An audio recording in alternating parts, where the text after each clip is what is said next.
My name is David Berntson. I'm 59 years old. It's October 30th, 2014, Thursday. We are in Tulsa, Oklahoma.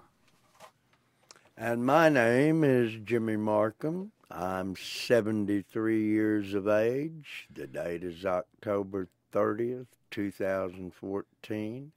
We are in Tulsa, Oklahoma, and David Berntson is my friend. Okay. Jim, I'm delighted that we had the opportunity to do this.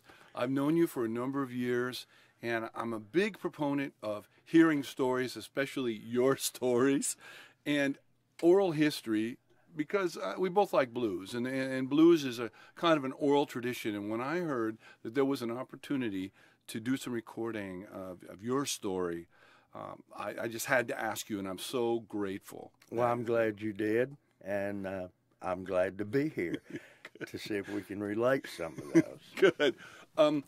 As we mentioned before, I think I'd like to just keep the focus kind of on the music piece. Okay. And if you want to throw some personal history in, please do along the line. Your life is just incredibly rich with musical experiences, and I know 40 minutes wouldn't even touch with your musical experiences.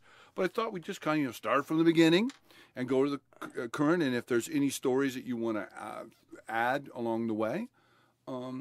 So first of all, just basic genealogical stuff. Where were you born? I was born in Pryor, Oklahoma, which is about 45 miles east of Tulsa, at Whitaker Hospital in 1941. Wow. When did you move to Tulsa from Pryor? Well, actually, I was born in Pryor and lived in Choteau, Oklahoma, which is 9 miles from Pryor, and the population was 500 people about the time I was born. And I went to grade school at Choteau High School, well, I went from the first grade through the 6th grade there. Okay. And I moved to Tulsa and enrolled in the 7th grade. Let's see, that would be about I don't know exactly what year it was. I was, how old was I in the 7th grade? 14 years old, maybe you are. Okay.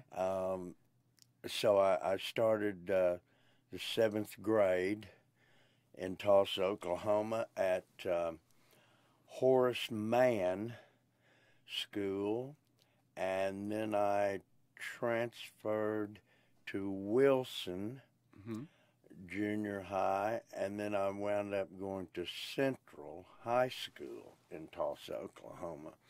And I did not graduate from Central. You were a high school dropout, Jim? I was a high school dropout. They were warning us about those kids. Well, and yes, they were. And I was one of those kids. But that's when I got bit by the music bug. And it really, I'm certainly not proud of being a high school dropout, but I couldn't get interested in it. Mm-hmm. After that, I think where I went south on it is Elvis Presley played here in Tulsa very, very early in his career when he came on the scene, and that would be about 1957 when he played here. One of his very early live appearances, and he had just broke out, as they say. Yes. And the record was Blue Suede Shoes. So this was just early in his career. Okay. And he played at the Fairgrounds Pavilion, and the building still stands today. And my mother took me to see him, and I was 14 years old, and I met him at that appearance and visited very, very briefly with him. I showed him where the men's restroom was. I had left the concert earlier and told my mother I would meet her in the car, and I was familiar with the building out there. Now, keep in mind in these days that there is no security compared to what there is now at major rock concerts and what have you. In fact, there might have been one policeman on the scene out there, and I'd known the building, and I went to the bowels of the building back there and looked up, and Elvis Presley's walking down the hall after his performance, and asked me if he knew where a guy could go to the restroom, and I said sure. We went to the restroom together and turned around and walked out and back the way that we came from, and the building has windows that are about 5 to 6 feet all the way around it up from ground level. And one of those windows was open, and Colonel Parker, who was responsible for him and managed him, was on the outside of the building selling 8x10 glossy promo pictures of Elvis and passing them up, and Elvis was signing them and passing them back down. And I stood there and watched him for about 15 minutes, and I finally said, I've got to go, man. And he said, I'll see you. And I said, I'll see you. And that was my visit with Elvis Presley, which kind of really excited me. And I got bit pretty hard by that music bug, and I've been with it ever since. So at that point, it bit you so bad, school was no longer a priority in your life. No, and that was funny because I was going through mementos the other day, and I wound up with all of my report cards from grade 1 through 7, and I excelled in A's, I'm sure. in all of my studies and what have you, and then after that experience, and the next, they just went downhill. Doesn't pay attention, so forth and so on, and it's a very obvious track there where I went off course. Okay, but yeah.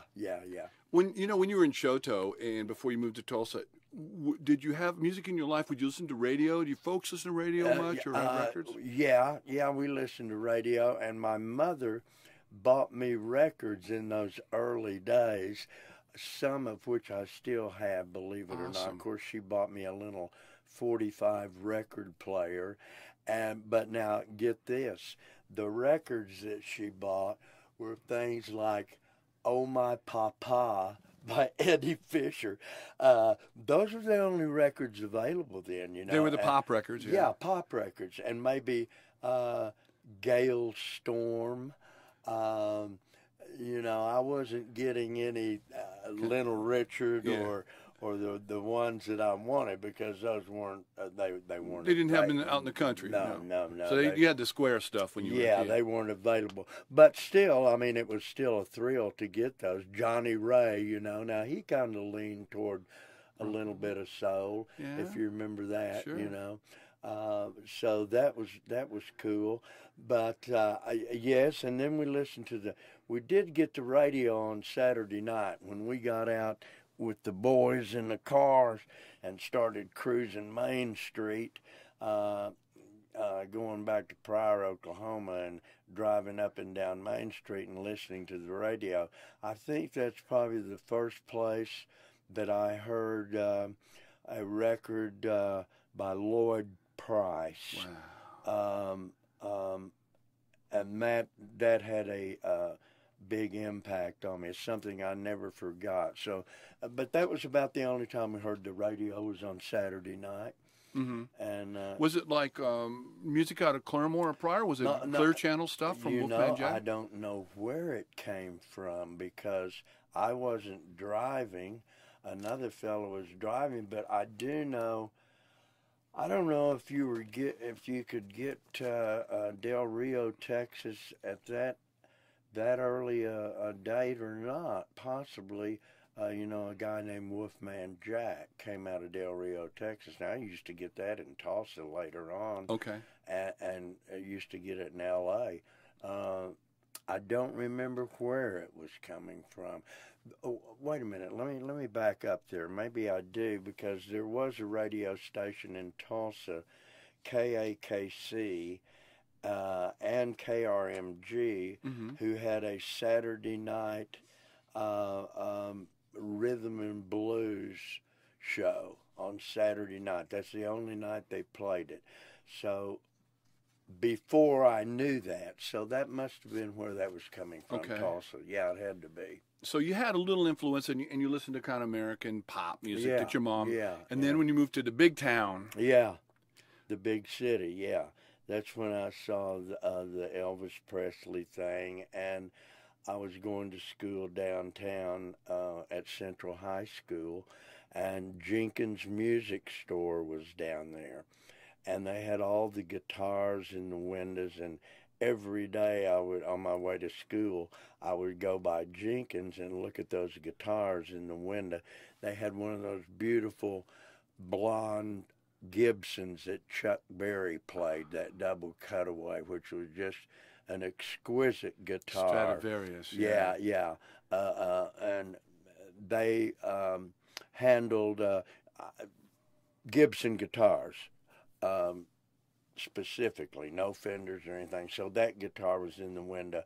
Another store down there, Jenkins carried records as well, but a store on the corner there was Vandiver's department store and Brown Duncan department store. These were department stores that sold everything, including records, and they had a record on the mezzanine of that store, Vandiver's, I believe it was. The mezzanine was the record department, and you could go in there and listen to 45s and go put it on a record player and put on earphones and listen to it. So, and they had a good selection of, early Atlantic records, a lot of albums. So I heard Ray Charles. Joe Turner. Yeah, Joe Turner, Ray Charles, Chuck Willis, all the Atlantic stuff. So they had that National Records. National Records in there. Yeah. When you're in high school, you're getting the bug, and you walk by the music store. When did the harmonica start to reach out to you? Gosh, that didn't come around, although I was listening to Jimmy Reed eventually, who I became just wild about, and that was harmonica related, but I'd listened to it before I even thought about picking one up. Okay. I didn't pick up the harmonica until way later on in the early 60s. I played trumpet in junior high school, in the high school band. And I played trumpet throughout the high school band and the marching band. And then I sort of cast it aside after the Elvis Presley thing. Because the electric guitar kind of became and a thing. I got a little guitar that I'd beat around on, and strum around on. And then later on, after high school, number of years after high school, when I formed a band and actually went on the road and had left home, I was on the road, and I had a drummer that had played with me for many, many years, Bill Boatman, and who's still around. He doesn't play drums anymore, but his father played with a lot of the early swing bands here in town. And Bill was a very versatile musician. He played sax, he played fiddle, he played guitar, and drums. And he was playing drums in the group that we had. Jimmy Markham and the Scamps was the name of that Great band. name. And we were doing some of these Jimmy Reed songs on stage, naturally, you know. Probably Big Boss Man, and I can't forget a couple of the real significant songs of that Jimmy Reed, who had many hits, Right. you know. Yeah. And Bill said, he said, man, you need to get a. I was playing trumpet. We had a sax and trumpet, and in the band, a horn band. And he said, you need to go get it. You need to go get a harmonica, man. And if you're going to do these Jimmy Reed things, and put it into the act. And so that day we went down. We were on the road somewhere, I don't know where, and we went to the local music store, and I bought a harmonica that day, and started playing that night. And Lord, I mean, it had to just be. Really had to sound bad, I know, because that's the first time I'd ever picked one up. And we weren't recording. The technology was not there to have a handheld recorder in those days. So, but I imagine it sounded pretty crazy.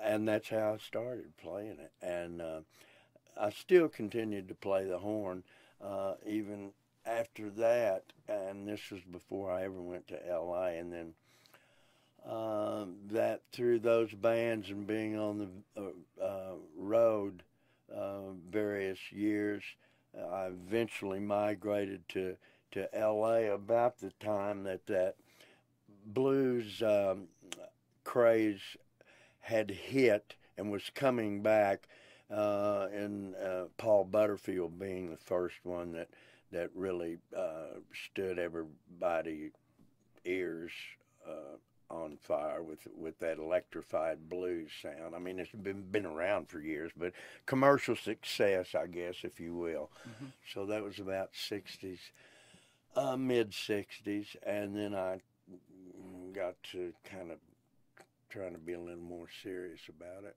Yes. Yeah. I'm going to back up to Tulsa. You know, you had your buddy Bill Boatman here. Yeah. So you're in high school, and we know that this weekend at Tulsa's Timeless Honky Tonk in Kane's Ballroom. They're going to do some induction of Tulsa musicians into the Music Hall of Fame. And you were here during kind of a second music conversion. So I know that there was Territory Bands, Ernie Fields, and lots of great music. But then there was a convergence of this new music, you know, that you were part of. And there are just countless famous musicians that came from Tulsa. Were they your contemporaries in high school? Did you meet these fantastic world-class players and become friends? And in high school, yeah.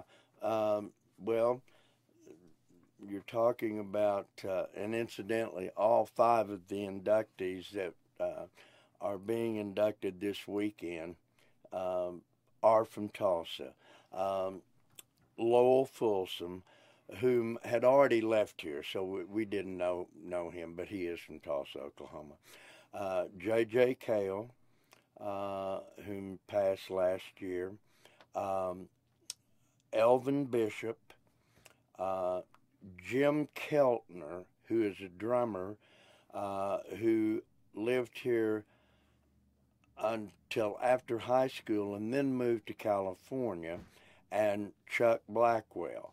I was real good friends with Chuck Blackwell in high school, and Leon Russell, who also grew up here and in high school. That's where we met. We're just at the end of high school, you know, maybe the 12th grade. Can I interrupt you at this point? Yes. 12th grade. Okay, so you're teenagers. Are you sneaking into clubs now? Are you sneaking in at this point? We weren't really sneaking in. We were just going in. They just went in, huh? There was not, we're talking 57, 58, and 59, but if there was a law against it, they didn't stop the musicians from, which were us. The players, yeah. Yeah, from playing in there. So at this point now you're mixing with pro players out in the... Yeah, Wow. yeah, in the rounds out here, and that being Leon, David Gates, who was from here, graduated from here, lived here, who went on to form Bread and did a lot of recording early on from here.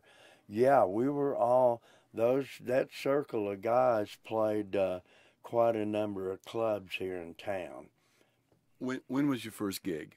When was your first gig? It seems like my very first gig that I ever played was I was still in probably between the 10th and 11th grade, and it was a social club, girls' social club event over at one of their houses, and I had J.J. Cale was playing guitar, and gosh, I can't remember who was on bass and drums, and I knew 3 or 4 songs, and Cale didn't know that many, but I knew 3 or 4 songs, and we went and did the gig, and I just sang those songs over and over and over.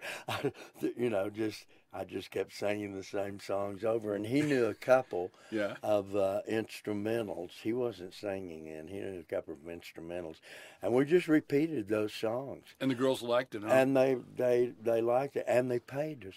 Wow. And for I don't know, at least a couple hours, sing that one again. That's where great. So that's where that came. Your name is James Markham. Yeah. Right. So when in your blues name, your nickname has been for many years is Junior Markham. Yeah. How did that originate? When did people start calling you Junior? Well, I after I'd moved to L.A. in '61 and had been out there for a while, I got a record deal with a subsidiary of Capitol Records called Uptown. And a fellow out there had got me the deal and produced the record. And the A&R man for Uptown was a fellow by the name of Eddie Ray. And he was a black man, Eddie Ray, and very, very successful in the R&B era of making records, and had been around, and he happened to be the A&R man when I signed with Uptown label, and I did 4 records for Uptown, 4 45s, and Eddie Ray came to me after we had met and turned in the record, and he said, how do you feel about a name change? Would you mind if I changed your name? And I said, no, I don't know. What do you have in mind? And he said, well, I'd like maybe something a little more ethnic. He said, how about Junior? And I said, that's fine with me, I don't. It's spelled Junior. So that's where that came from. Okay. Was from Eddie Ray hung that title on me. Well, I thought it was kind of cool. Oh yeah. Junior Parker. Yeah. So I get Junior Wells. Oh yeah. So that's where that name came from, and the records came out and blah blah blah, and I got some good reviews on some of them. What were some song titles on those records? Black Cherry was the first one that I wrote for that label and did. And then I did a cover song, Gonna Send You Back to Georgia, which J.J. Cale produced on me, and Jesse Ed Davis played on it, and Leon Russell played on it. And then a song called Operator, Operator, which J.J. Cale produced, Carl Rader. At that time, all the Okies were out there, so we were all kind of bunched up and playing on everybody's records. And Let 'Em Roll Johnny, which was a song that another friend of mine from Oklahoma had been out there. That was written by Roger Tillotson. And those were the 4 titles that I did, although we cut a lot more, but that's the only 4 that snuck out there and got released. The rest of them remained in the vaults of Capitol Records. It'd be nice if they were still there. I don't know, but they didn't ever get released. Yeah. And so after that record came out with that name change, my close buddies out there and everything started calling me Junior, you know. So, and it kind of stuck with my close friends that still call me that, or people that know about it.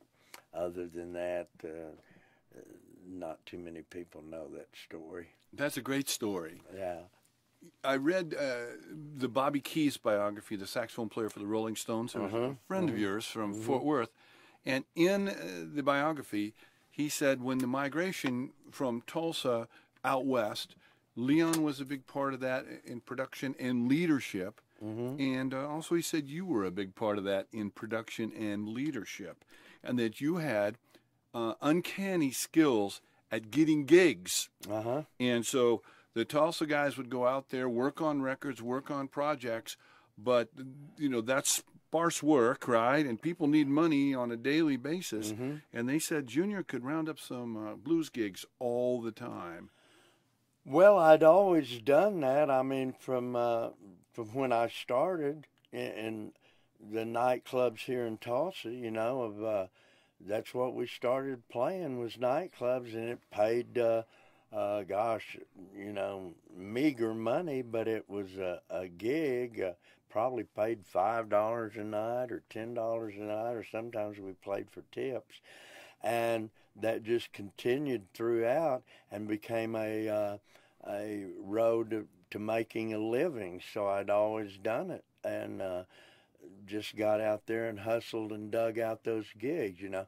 So I always had a gig going somewhere. Yes. And if the guys came out there, well, here, Markham's got a gig over there, you know, he may need a bass player or something, go see him. Okay. Which a lot of them passed through my ranks. A whole bunch of them, man, you know, and I'm glad they did. They were always the cream of the crop players. And great times as well, I'm sure. Yeah, great times, but always the good players that'd be maybe their first trip to L.A. or something, and they didn't know anybody, and then, well, here, go out here there's a bunch of crazy Okies out here in the valley, and this guy named Markham's got a band, and, you know, if he needs somebody, he can probably get a gig. And I can't tell you how many guys that came through our band that we gave gigs to. Oh, that's fantastic. Yeah. That's leadership. That really is. When did you then, I know you were in California for a while, and then you made another migration to Nashville for a while. Was there did you come back to Tulsa and run the club then before you went to Nashville? Let's see, yeah, I came back here in 1970, and opened a couple of nightclubs here. One of them being called the Paradise Club, which I'd taken the name from the first club one of the first clubs that I'd ever worked here, which was called the Paradise Club, and it was kind of a famous local club where we played when we were growing up. So I just pinched that name and reinvented Paradise No. 2 Club, and I had that for 6 years, and I had every blues act that was known then played there. World-class blues act. World-class blues, and really it was open 7 nights a week for 6 years, and I was there every night except one night that I recall that I'd taken off. But anyone that came through town in the early 70s that was playing here, regardless of, they might not have been playing my club there. They might have been playing at Cane's or some other, well, there weren't very many venues then actually, but after their business was over, wherever they played, they eventually wound up at the Paradise Club. And I can't tell you the names and the number of people that used to come there because they knew about it, from Willie Nelson to Waylon Jennings to Bonnie Raitt. Taj Mahal, Fabulous Thunderbirds. The Fabulous Thunderbirds, just everybody, because it was just there was always something rocking out there going on. So people would stop off and see you. Yeah, so I got to meet a lot of people through that. And then I had that for 6 years, and then finally closed the doors on it, and I left and went to Nashville in... let's see, 1989, I believe, 1987, and I stayed there for 11 years, and then came back to Tulsa, and I've been here since. When you were in Nashville, were you involved in kind of the country music scene as well? No, not the country music scene. As you know, Nashville has a great heartbeat for songwriting down there. So, I mean, that's primarily, I'm not going to say that's how it started. Mm-hmm. I mean, it started with country music recording, but there is a wonderful songwriting climate there. A lot of co-writing down there. Be it country music, and Nashville, and not a lot of people might not know this. In its early heyday, Nashville was a large R&B town. There was a big R&B scene there, with hit records that came out of Nashville. I think there was a label called Nashville, I think, in there, and I heard some things on the satellite radio yesterday that were recorded, R&B songs that were recorded. Oh yeah, in there was a lot of hits that came out of there. So you were in the music scene down there, playing blues, trying to write songs, hanging out. Yeah. Was Leon Russell living down there? Yeah. Well, I went down there to go to work for Leon. He was already there. Okay. He had gone through. To California. He had came back to Tulsa during these periods I was talking about. Opened Shelter Records here, moved back to California, and then moved to Nashville. And so he was already in Nashville and had been there, I don't know, 5-6 years. And we stay in touch throughout, as we still do today. Mm-hmm. And he said, come to Nashville. So I went to Nashville to go to work for him, doing different things for Leon, not necessarily music, but other things regarding his empire down there that he had set up. And and I worked for him for about, about 4 or 5 years down there to begin with. And I was living outside of Nashville at a farm that he had bought and that we were building, and 270 acres of farmland and homes and shops and what have you, and a recording studio. And after about 5, and that was in Sideview, Tennessee, which is right outside of Gallatin, Tennessee. And you remember the Gallatin, Tennessee, which was the home of the radio guy down there that had the radio show that came out of Gallatin, Randy's Record Shop, out of Gallatin, Tennessee, which I thought was kind of ironic that I wound up doing that. Yeah. But then I moved into Nashville proper and started forming a band again. And once again, here came Bobby Keys and all of these guys that I knew from Texas and from California. A lot of them were beginning to leave California and go elsewhere to Nashville, a little more laid back, less of a big city. And so a lot of us wound up back in Nashville there again. And we started a band there again, and and writing songs, and with a circle of guys that are not in that country, if you will, genre of music. I guess they would be more R&B, not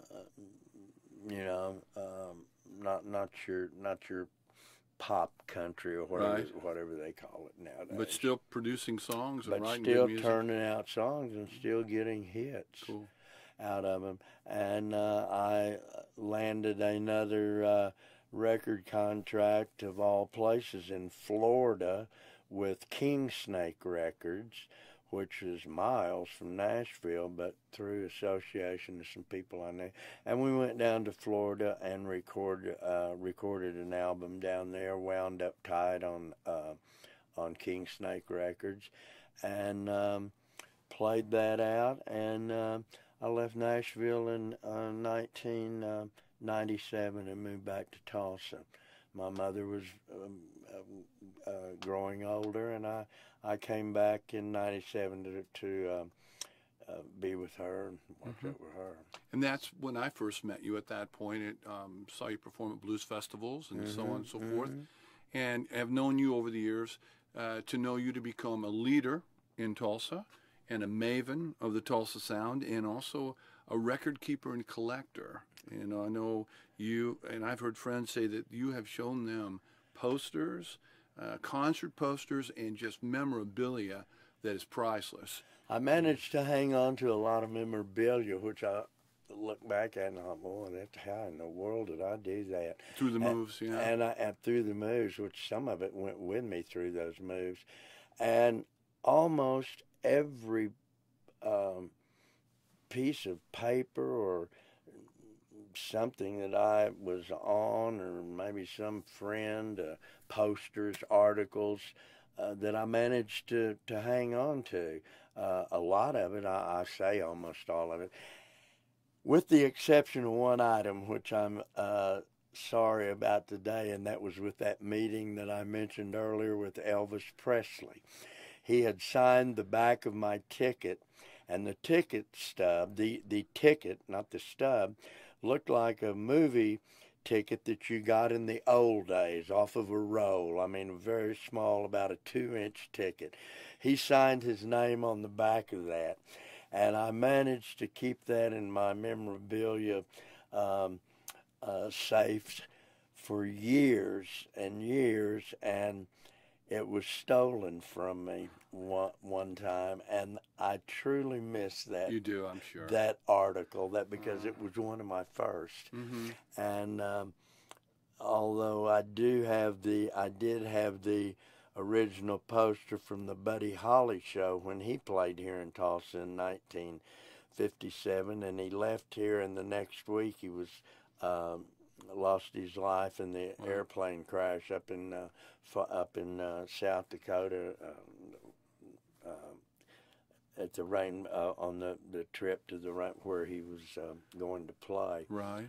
And so I was fortunate to hang on to a lot great of stuff. it. Yeah. And now you're known as the caretaker of the Tulsa Sound. You're involved with this thing, this rock and roll, or this Hall of Fame thing this weekend. Your band is called the Caretakers. Yes. You're the spiritual founder of the Route 66 Harmonica Club. Along with you, and we've continued to do that for 5 years or longer. 5 years. This coming up will be our 6th year. Yeah. And B.B. touring with B.B. King, opening for B.B. King last year. Last year we opened, I think, about a dozen dates for B.B. King, which was a great honor. And we're still carrying on with it. We are. And you're going to carry on, aren't you?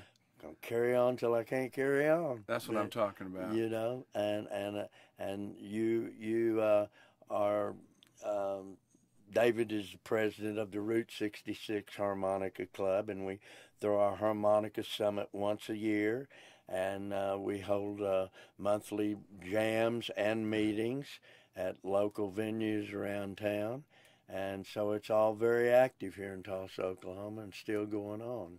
It sure is, and I'm glad. I'm grateful that you gave me some time today, and StoryCorps was here for us to do this. You mean a lot to me, Junior. You really do. Vice versa, and I think we've become kind of pretty close friends in the last few years, and I'm thank you very much for inviting me to this today, because it's an honor and a pleasure, and you know that I'll do anything I can. I learn by mimicking, so I mimic you. I honor your leadership in the community, and I also honor you as a lifelong artist, that you played when you were a little kid, and now you're still playing. Thank you, David. You want to play some harmonica Sure. for the people? We're going to play A harmonicas. This is a great Jimmy Jr. Markham blowing some harmonica. And David Berntson here. We'll do some Jimmy Reed type things. Okay. Yeah. You ready? Yeah.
Thanks, Junior.